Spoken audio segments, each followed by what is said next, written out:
नोटबंदी का Chanakya. ABP news पर अनिल बोकिल। नमस्कार, आप देख रहे हैं एबीपी न्यूज और आपके साथ मैं हूं अनुराग मुस्कान। पीएम मोदी के नोटबंदी के फैसले की पूरे देश में चर्चा हो रही है। कुछ लोग इसे जल्दी में लिया फैसला जरूर कह रहे हैं, लेकिन हर कोई मोदी सरकार के इस फैसले की तारीफ कर रहा है। क्या आप जानते हैं इस फैसले के पीछे मोदी के चाणक्य कौन थे? किसने पीएम मोदी को इतना बड़ा फैसला लेने के लिए प्रेरित कर दिया? मोदी के इन चाणक्यों में से एक पुणे के अनिल बोकिल भी हैं, जो आज एबीपी न्यूज के स्टूडियो में मौजूद हैं। अनिल जी, बहुत बहुत स्वागत है आपका। नमस्ते। हम अनिल जी से बात करेंगे, लेकिन उससे पहले आइए देखते हैं अनिल बोकिल की ये कोशिश कैसे कामयाब हुई। काले धन पर पीएम मोदी की बड़ी सर्जिकल स्ट्राइक। पीएम मोदी के इस मास्टर स्ट्रोक के पीछे कौन? पुणे के एनजीओ अर्थ क्रांति के प्रमुख अनिल बोकिल का दिमाग।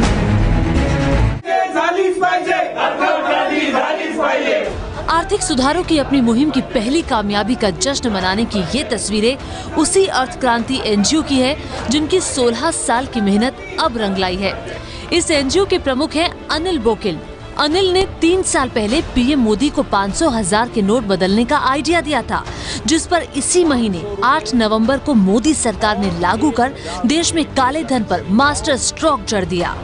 लीगल टेंडर नहीं रहेंगे। मोदी जी को ये नवंबर 2013 में प्रेजेंटेशन हुआ था, जब गुजरात के वो चीफ मिनिस्टर थे और वहाँ के विधान भवन में उन्होंने प्रेजेंटेशन लिया था और वो बहुत ही अच्छी तरीके से ये चला था, क्योंकि ये पूरा अर्थ क्रांति का जो ये पूरा प्रस्ताव है, हम उनको पूरा प्रेजेंटेशन दे पाए। उतना समय मोदी जी ने भी दिया था। तभी से कॉन्फिडेंस मिलने लगा था कि अगर ये कुछ बदलाव लाएगा हो सकता है तो इसमें बदलाव आएगा। अनिल को सिर्फ 9 मिनट का मौका दिया गया था, लेकिन जब वो प्रपोजल सुनाने लगे तो तत्कालीन गुजरात के सीएम रहे नरेंद्र मोदी 2 घंटे तक उसे सुनते रहे। बाद में लिखित में भी सारा प्रपोजल ले लिया। औरंगाबाद में मैकेनिकल इंजीनियर की नौकरी छोड़कर 16 साल पहले अनिल बोकिल ने अर्थ क्रांति एनजीओ की शुरुआत की थी और आज इसी पर चर्चा दुनिया भर में हो रही है। इनका मानना है कि 2000 के नोट कुछ दिनों के लिए ही बाजार में लाए गए हैं। अनिल बोकिल का एनजीओ अर्थ क्रांति देश में आर्थिक सुधारों पर काम करने वाला एनजीओ है। इसमें चार्टर्ड अकाउंटेंट और इंजीनियर्स शामिल हैं। तो अनिल बोकिल जी से संबंधित ये रिपोर्ट आपने देखी और अब सीधे बात करते हैं अनिल जी से। अनिल जी, पहला सवाल तो मेरा आपसे ये है कि ये नोटबंदी का जो आइडिया है, इस पर कब से आप काम कर रहे थे और ये आया कैसे?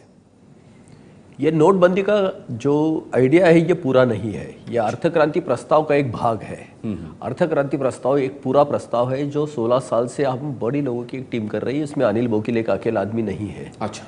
इसमें बहुत अच्छे पढ़े लिखे चार्टर्ड अकाउंटेंट्स है, इंजीनियर्स है, प्रोफेशन से अलग अलग इसमें से आए लोग हैं, एक्सपीरियंस लोग हैं, और एक ही सब्जेक्ट पे कि ये देश में साफ सुथरी अर्थव्यवस्था कैसी हो, इसके लिए प्रस्ताव की रचना हुई है। और ये बिल्कुल स्ट्रक्चर्ड ऐसी रिसर्च रिपोर्ट है, ठीक है, जिसका अल्टीमेट जो हमने बनाया है वो मॉडल फाइनेंस बिल के फॉर्म में आया है। और इसके लिए हमें गाइडेंस मिला है हमारे जो भूतपूर्व कानून सेक्रेटरी जो थे, उनका हमने गाइडेंस भी लिया है। तो ये स्ट्रक्चर्ड रिसर्च रिपोर्ट है, इसमें कोई ये नहीं है कि जिसके लिए डिबेट के लिए अभी ओपन हुआ है, क्योंकि मोदी जी ने इसके ऊपर कुछ इसमें से एक्शन ली है। ठीक है, तो अभी ये चर्चा में तो आएगा। मतलब पूरा आपका कॉन्सेप्ट अमल में नहीं आया है, शुरुआत के तौर पर आपका एक कॉन्सेप्ट का एक आइडिया क्लिक किया है। अर्थ क्रांति की आपने बात की, मैं आपसे जानना चाहूँगा कि हमारे दर्शकों को बताएं कि ये अर्थ क्रांति क्या है, और बहुत ज़रूरी है ऐसे में अनिल जी ये जानना कि उसका मकसद क्या है। अर्थ क्रांति एक पूरे प्रस्ताव का नाम है। ये 16 साल से एक स्टडी रिपोर्ट चल रही थी कि जिसमें भारत की अर्थव्यवस्था साफ सुथरी कैसे हो, देश का काला धन ही नहीं, काला पैसा पूरी तरह से खत्म कैसे हो, पूरा खत्म हो जाना चाहिए, नया नहीं बनना चाहिए। और ये इसके बाद में जो होए तो फिर इलेक्शन की प्रक्रिया साफ सुथरी कैसे हो, ये काला पैसा अगर खत्म हो गया तो सफेद पैसा हमारे अर्थव्यवस्था में कैसे आए, बैंकिंग कैसा बढ़े, सबसे बड़ा कि आम आदमी के लिए जो चीप क्रेडिट होना चाहिए, सालाना 2% 3% ब्याज दर पे उसको कैसा पैसा मिले, क्योंकि दुनिया के कंपटीशन में हम आ गए हैं। आज हम सब जानते हैं कि हमारे अर्थव्यवस्था में 10% 12% से नीचे पैसा दे नहीं सकती सालाना। मैं ब्याज दर की बात कर रहा हूँ। और जो ग्लोबल कंपटीशन में है, जब हम आए हैं, जहाँ विकसित राष्ट्र है, वहाँ की कितनी है आय, ब्याज की दर, सूद, इंटरेस्ट रेट जो बोलते हैं, सालाना 3% 4%, और उनके कंपटीशन में हमारे बिजनेस में आ गए हैं। लेवल प्लेइंग ग्राउंड ही शिफ्ट हो रहा है।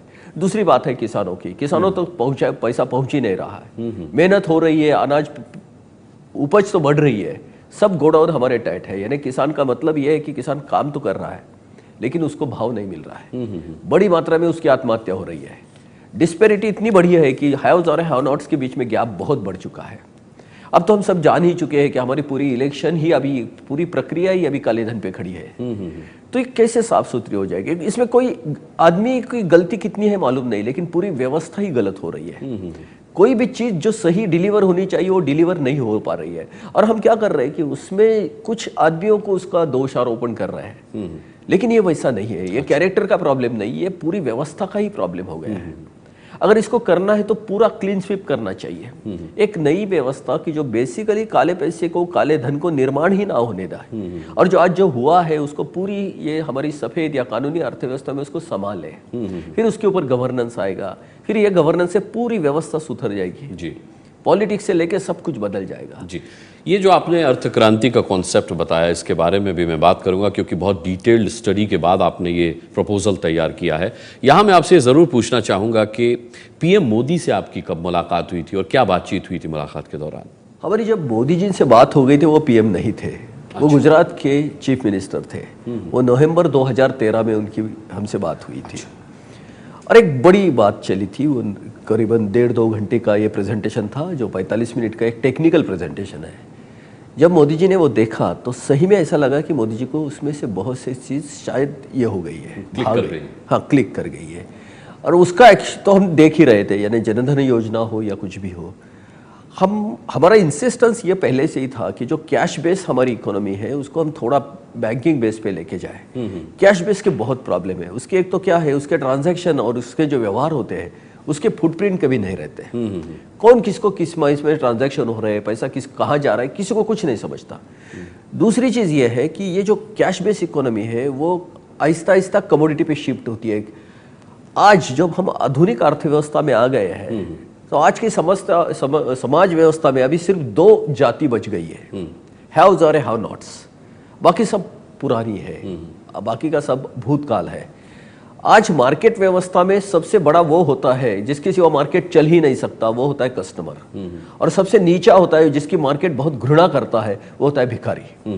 ये दोनों में क्या होता है, दोनों के पास जरूरत है, लेकिन एक के पास परचेसिंग पावर होती है, एक के पास नहीं होती है। बस हैव और हैव नॉट्स, ये दोनों में पूरे मार्केट होता है। आज पूरी जो आधुनिक जो हमारी जीवन शैली है वो मार्केट बेस हो गई है। बाजारू अर्थव्यवस्था में हम आ गए। अब हमारे देश में ऐसा हो रहा है कि 70% से ज्यादा लोगों के पास वो पैसा पहुंच नहीं रहा है। बिल्कुल सही बात। ये क्या होता है, जब नोटों में जब व्यवहार होता है तो सिस्टम से बाहर भी होता है। जैसे अभी देखो, मेरे जेब में एक 500 रुपए की नोट है, तो मैं यहाँ बैठा हूँ, ना किसी को यूज करने दे रहा हूँ ना मैं यूज कर रहा हूँ। अगर ये मेरी नोट बैंक में होती तो ये बैंक किसी और को सर्कुलेशन में आ जाती। एक बड़ा प्रॉब्लम है, जैसे ये इसके हम एक मिसाल के तौर पे बोलते हैं, जैसे हमारे घर में किताब जो होती है वो सिर्फ प्राइवेट होती है, लेकिन वही किताब जब पब्लिक लाइब्रेरी में जाएगी तो क्या होता है, वो बहुत ज्यादा लोगों को यूज में आती है, बहुत ज्यादा का ज्ञान मिलता है। आज पैसे के सिवा तो काम ही नहीं चल सकता। पूरी जिंदगी अभी मोनेटाइज हो गई, जीवन पूरा मोनेटाइज हो गया। और ये पैसा जो लॉक होके, नोटों में लॉक होके कहीं जगह पड़ा है, वो सर्कुलेशन में नहीं है। एक जरूरतें बहुत बड़ी है क्योंकि 130 करोड़ का हमारा देश है और परचेसिंग पावर नहीं है। दूसरी जगह कुछ 20-30% लोगों में इतना ज्यादा पैसा हो गया है कि उनका कंजम्पशन, यानी जिसको भोगवाद बोलते हैं, उसको बहुत बढ़ गया है। बिल्कुल। ये क्या हो रहा है कि एक ही शरीर का एक भाग है, वो ज्यादा पानी की वजह से सड़ रहा है और दूसरा सूख रहा है कम पानी की वजह से। एक ही शरीर का भाग है, यानी इसका मतलब ये कि इसका वितरण नहीं हो रहा है, ये पब्लिक डोमेन में नहीं आ रहा है। तो ये करेंसी कॉर्पोरेशन का जो डिसीजन जो है मोदी जी का, वो दोनों पर्सपेक्टिव से देखना चाहिए। एक तो ये वेल्थ का डिस्ट्रीब्यूशन कर रहा है, करेगा बाद में, क्योंकि वो पब्लिक डोमेन में जाएगा, पब्लिक में इसमें जाएगा तो बैंक में जाएगा। तो दूसरी बहुत बड़ी चीज है, करेंसी नोट की जो ट्रांजैक्शन है वो फुटप्रिंट नहीं रखते, इसलिए वो पूरे ट्रांजैक्शन नॉन ट्रांसपेरेंट हो जाते हैं, अपारदर्शक, इसलिए अनअकाउंटेबल होते हैं और फिर वहां से भ्रष्टाचार बढ़ने लगता है, क्योंकि उनका कोई हिसाब किताब नहीं। बैंक के ट्रांजैक्शन दोनों एंड पे, लेने वाले का और देने वाले के, क्रेडिट और डेबिट दोनों अकाउंट पे उसकी रजिस्ट्रेशन होती है, उसके फुटप्रिंट एस्टेब्लिश होते हैं। ये ट्रांसपेरेंट हो जाता है और यही बाद में करप्शन के लिए बड़ा ये बन जाता है, अवरोध हो जाता है, क्योंकि वो जो ट्रांजैक्शन है वो ट्रांसपेरेंट हो गए। आपने अर्थ क्रांति के प्रपोजल में मैंने पढ़ रहा था कि उसमें साफ लिखा है नोट बंद करने चाहिए, लेकिन यहाँ नोट बंद नहीं किए गए हैं, चेंज किए गए हैं। 500 और 1000 का नोट अब बदल के आएगा, 500 का तो आ भी गया, 1000 का भी आएगा और 2000 का भी अब प्रचलन में आएगा। अनिल जी, आपके अर्थ क्रांति के प्रपोजल में साफ है कि नोट बंद कर देने चाहिए, 50 से ऊपर के जितने बड़े नोट हैं, लेकिन यहाँ तो चेंज हो रहे हैं, तो क्या काला धन रुक पाएगा? जो जिस सर्कुलेशन की आप बात कर रहे हैं, अब लोग फिर से काला धन जमा कर लेंगे? अब तो ये सही कह रहे हैं, क्योंकि अर्थ क्रांति नोट बंद करने की बात नहीं कर रही है। गरीब लोग जो अनपढ़ है उनको कितनी नोट चाहिए? 50 की रखो, 100 की रखो, ये 500 और 1000 की नोट किसके लिए थी? देखो, आज जो अपना मूल्य है मार्केट में, जो गवर्नमेंट ने डाला है नोटों के स्वरूप में, उसमें 86% 500 और 1000 में थी। और दूसरी तरफ हमारी सभी जो अर्थशास्त्री ये बता रहे हैं कि हमारे देश में $2 के नीचे जो ग्लोबल पॉवर्टी लाइन है, ग्लोबली एक्सेप्टेड, 70% से ज्यादा लोग हैं। अगर 130 रुपए रोजाना खर्चे में अगर हमारे 70% पॉपुलेशन है, तो ये 500 और 1000 की नोट किसके लिए? किसी को इसका ये नहीं, कोई अर्थशास्त्री इसका जवाब नहीं दे रहा है। अर्थ क्रांति मानती है कि योग्य समय सीमा में ऊपर के पैसे निकाल ही दो, यानी पूरे जो किताबें हैं वो लाइब्रेरी में जाएगी, यानी पूरा पैसा सर्कुलेशन में रहेगा। अगर ये फिर नोट में आएगा तो फिर वो इससे बाहर आ जाएगा। दूसरी चीज की जो बड़ी नोट जो है 2000 रुपए के बारे में बहुत बात हो रही है, तो ये अर्थ क्रांति का सुझाव था कि इतनी बड़ी अगर करेंसी आप निकाल लोगे, यानी 100 में से 86% निकाल लोगे जी, तो आपकी अर्थव्यवस्था कोलैप्स हो जाएगी। तो जैसे एक बड़ा रोड, नेशनल हाईवे का आपका कंस्ट्रक्शन चल रहा है, बड़ी रिपेयरिंग हो रही है, तो आपको डायवर्शन देना चाहिए। कब तक होगा वो? जब तक ये रोड रिपेयरिंग नहीं होगी, तब तक आप 2000 मूल्य की नोट ले लो। 2000 की क्यों? क्योंकि अगर आज हम समझो, एक मैं मिसाल के तौर पे बोल रहा हूँ कि 1000 की नोट आज 100 नोट है, तो 2000 की हमें 85 बनानी पड़ेगी, क्योंकि उतना ही मूल्य रहेगा। तो सरकार को यह भी करना पड़ेगा कि वो 50 भी मत निकालो, अभी 10 ही प्रिंट करो, यानी 1000 की उतनी कॉम्प्रेस हो गई। एक फेसबुक के जरिए सवाल आया है एक दर्शक का, फेसबुक पर सवाल पूछा है आपसे। मैं चाहूंगा कि आप करार अब्बास जो दर्शक है हमारे, वो पूछ रहे हैं कि बड़े नोट बंद होना अच्छी बात है, लेकिन एक कमी है इस फैसले में, मेरे ख्याल से 2000 रुपए का नोट नहीं चलना चाहिए था। ये जफर अब्बास का सवाल है, क्या ये सही सोच रहे हैं कि 2000 का नोट नहीं आना चाहिए था? सोच तो सही है, लेकिन मैंने वही बोला कि वो अभी प्रोविजन के लिए है, स्टैंड बाय जिसको बोलते हैं, स्टॉप गैप एडजस्टमेंट है। इतनी बड़ी वैल्यू अगर आप इकोनॉमी से निकाल के लोगे तो इकोनॉमी कोलैप्स होगी। अच्छा, 500 और 1000 की नोट निकाली तो आप सब फिर 14% ही आपके पास वैल्यू बचेगी।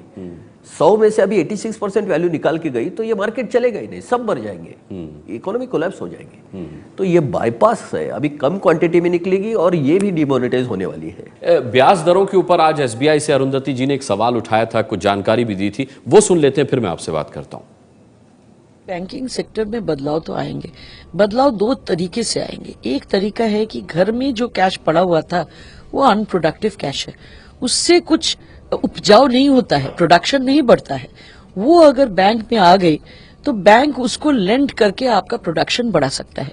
तो बैंक के पास लेंड करने के लिए जो रिसोर्स है वो रिसोर्स बढ़ जाती है।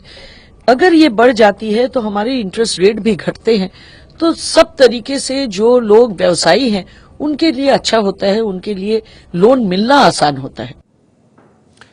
ये आपने सुना इन्होंने क्या कहा, साफ तौर पर क्या आप इस बात से इत्तेफाक रखते हैं कि अब सहूलियतें बढ़ेंगी आम लोगों के लिए? ये बहुत लेट बात कर रहे हैं। अच्छा, ये बहुत एक्सपर्ट है लेकिन बहुत लेट बात कर रहे हैं। देखो कैसा होता है, मार्केट में मुझे लोन चाहिए, आप बैंकर हो और यहाँ कैश है, कैश जब तक बैंक में नहीं आएगी तो आप मुझे क्या दोगे? तो आप क्या, बैंक क्या करती है, नोट बैंक में लाने के लिए वो 8% 10% डिपॉजिट पे इंटरेस्ट रेट रहती है। बैंक जब रॉ मटेरियल 8% पे लेगी तो बैंक का फिनिश्ड ग्रुप प्रोडक्ट कितने में जाएगा? तो मुझे आप 10% के लिए, बैंक चलाने के लिए आपको 2% तो रखने पड़ेंगे, जिसको स्प्रेड बोलते हैं।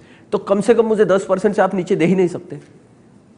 यही होता है ना, पूरी दुनिया में जो बड़ी अच्छी विकसित जो अर्थव्यवस्था है वहां नोटों का ज्यादा चलन नहीं है, इसलिए 0% में बैंक में वो पैसा आता है। तो बैंक 2% ही इंटरेस्ट रेट पे सबको लोन दे सकती है। आपने किसानों की बात की अनिल जी, ये भी कहा जा रहा है कि इस फैसले से किसानों को नुकसान है और ई कॉमर्स को फायदा है, क्या ये बात सच है? देखो कैसा है, कॉमर्स और प्रोडक्शन और ट्रेड एक दूसरे के साथ जुड़ा है। किसान हमारे देश में बहुत बड़ी मात्रा में, हमारी पॉपुलेशन एग्रीकल्चर पे है। हम समझते हैं कि 50% से ज्यादा लोग अभी एग्रीकल्चर पे है। कंजेशन है वहां, क्योंकि लैंड का बहुत ये कम हो रहा है। अभी वहां से किसान को बाहर निकलना है तो वो सर्विस सेक्टर में आएगा। जब तक पैसा फ्री घूमेगा नहीं तब तक सर्विस सेक्टर उनको एक्सेप्ट नहीं करना पड़ेगा, नहीं पाएगा रादर, और वो अडॉप्ट भी नहीं कर पाएगा। तो किसान के लिए क्या है मालूम नहीं है, क्योंकि आज इसका साथ जो जुड़ा है, ये महंगाई किसान को मारती जा रही है। उसका जो उपज है वो सस्ता हो जा रहा है क्योंकि उसको मार्केट की रेट नहीं मिल रही, और उसका जो कंजम्पशन है अनाज छोड़ के वो महंगा होता जा रहा है, इसलिए किसान मर रहा है। जो ऑर्गेनाइज क्लास है उसको महंगाई का जो कुशन है, डीए का हिसाब हो या पे कमीशन का हिसाब हो, उससे से वो सर्वाइव हो रहा है। किसान तो एक्सपोज हो गया ना जी। अगर इसको है तो उसको सोशल सिक्योरिटी का बड़ा सपोर्ट होना चाहिए, लेकिन सोशल सिक्योरिटी के लिए सरकार के पास काफी मात्रा में राजस्व होना चाहिए। हम तो जानते हैं कि हमारे सरकार के पास पैसा जा ही नहीं रहा, क्योंकि राजस्व की इतनी कमी हो गई कि हमारे जीडीपी के करीबन 14% हम टैक्स कंप्लायंस हो रहा है। करीबन इतना बड़ा देश 14% पे कैसा चलेगा? दुनिया में एक अच्छी विकसित जो अर्थव्यवस्थाएं है वहां 30% से ऊपर है उनके जीडीपी के। आपने हालांकि अनिल जी ये माना है कि अर्थ क्रांति का पूरा कॉन्सेप्ट प्रधानमंत्री ने कंसीव नहीं किया है, लेकिन एक शुरुआत उन्होंने अच्छी की है। लोग बहुत परेशान हो रहे हैं, आप क्या सलाह देंगे उन लोगों को कि क्या वाकई में अच्छा वक्त आने वाला है अर्थव्यवस्था के हिसाब से, जो थोड़ा सा परेशान होने के बाद उन्हें मिलने वाला है, या फिर कुछ गलती कर रही है सरकार? देखो, एक बड़े गंभीर रोग के खिलाफ अभी यह ट्रीटमेंट शुरू हो गई है। जैसे कैंसर जैसा पूरे शरीर में फैला कि उन्होंने हर सिस्टम को कोलैप्स कर दिया, जुडिशरी को, एजुकेशन को, पॉलिटिक्स को, सभी सिस्टम उसके चपेट में आ गए काले पैसे के। अभी ये ऑपरेशन बहुत संगीन है, लेकिन अभी ये ट्रीटमेंट शुरू हो गई है। आज के जो पेन्स है वो ट्रीटेड के प्राइमरी ये है पेन्स, लेकिन एक बार ये बीमारी हट जाएगी ना तो बहुत अच्छा होगा। शुरुआत हुई है और अर्थ क्रांति का पूरे हिस्से का एक छोटा सा कॉन्सेप्ट अभी लागू हुआ है, तो उम्मीद करते हैं, क्योंकि चूंकि आपकी 1.5-2 घंटे पीएम से मुलाकात हो चुकी है और उनको कई चीज़ों पर वो कन्विंस थे, तो आगे आने वाले समय में टैक्स को लेकर के भी सरकार वही बदलाव करे जो अर्थ क्रांति में है। लेकिन आपने इतने अच्छे तरीके से चीज़ों को समझाया और इसमें देश हित बताया, हम आपका बहुत बहुत धन्यवाद करना चाहेंगे एबीपी न्यूज़ से बात करने के लिए। अनिल जी, आपका बहुत बहुत धन्यवाद स्टूडियो में। धन्यवाद। तो ये थी हमारी खास मुलाकात। एक छोटा सा ब्रेक ले रहे हैं, कहीं मत जाइएगा।